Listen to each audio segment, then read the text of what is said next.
In order to explain the approach taken in order to solve this problem, first we need to discuss the database schema. So we have a managers table which stores the manager ID and their encrypted passwords. We have a users table which stores the user IDs and their encrypted passwords.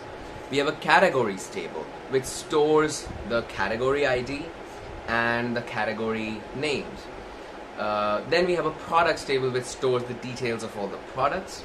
Then we have a cart, which basically acts as an association table, as it takes a foreign key from both the user table and a products table, which forms a many-to-many relationship. And we also store in it the quantity of a product that is being purchased by the user and the total amount of money that that quantity of the product costs. And we also have a history table, which is also a many-to-many relationship and association table between the product and the user table, and it has a transaction ID added in alongside all the details that are there in the cart table. So firstly, if we talk about the functionality that is being implemented in our project, so first we have a home page, which is a manager's, which is a home page, and it asks us whether the person that is accessing the website is a manager or a user. Then we have a user login page, we have a manager login page, which redirects, if needed, to a sign-up page for both the managers and the users. We have a manager's dashboard where all the categories that have been previously created are available, and it allows the manager to edit, delete, or add a new category. Now when it comes to deleting a category, deleting a category by design does not delete the products included within, because that will break the functionality of the history feature that has been implemented in this project.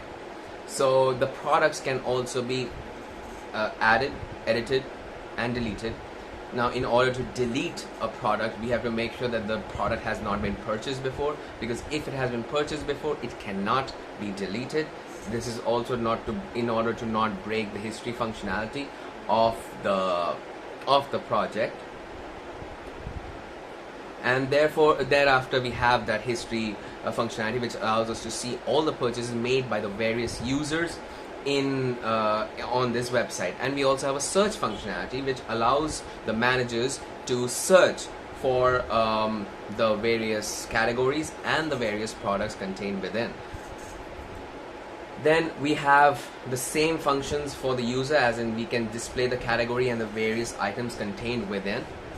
We have if a person decides to add some products to the cart, so we have a function which allows a user to specify the quantity of the item required.